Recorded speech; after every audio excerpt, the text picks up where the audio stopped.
आसीगला बड़ खबर राज्य सरकार देबे 20,000 टंका भत्ता केउ माने पाइबे चलंतु आमे आज से विषय किसी जानिबा।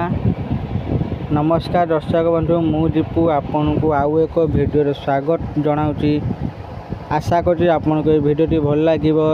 दयाकोरी आम वीडियो को लाइक शेयर कमेंट करंतु आम चैनल को सब्सक्राइब करंतु। चलंतु एबे वीडियो को आरंभ करबा। खाता देबे मोहन सरकार खाता को आसीबो 20,000 टंका। मोहन सरकार तरफ एमानकु सबु मासरे मिलिबो 20,000।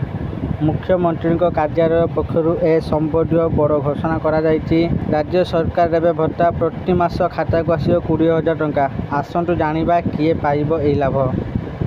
ओडिशा सरकार पक्षरु देशर जरूरीकालीन परिस्थिति रे मिसा डीआईआर एवं डीआईएसआईआर आईन रे विभिन्न जेल रे बंदी थिबा संग्रामी मानकु मासकु 20,000 टंकार पेंशन मिलिबो।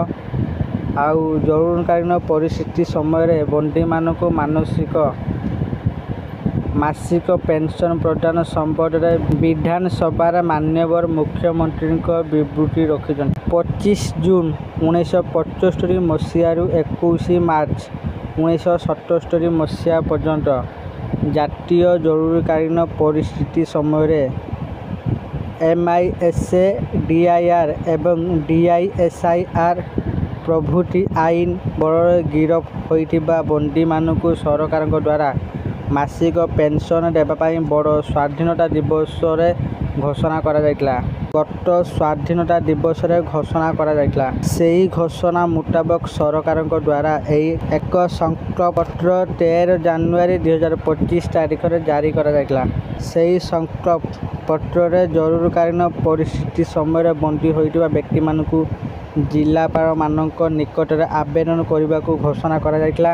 आउ संपुक्त जिलापाल माने बंदी मानक ठारू प्राप्त होइतिबा आवेदन पत्र गुड़िक जिला स्तरीय कमिटी रे तर्जमा करी राज्य स्तरीय कमिटी को प्रेरण करिथांती। मध्य विभिन्न जिलूर आसीथिबा जिला स्तरीय कमिटी रो निष्पत्ति को विचार करी प्रथम पर्याय 21 जन को 1 जनवरी 2025 तारिख ठारू मासिक 20,000 टंका पेंशन देबा पई राज्य स्तरीय कमिटी सुपारिश करछन्ती।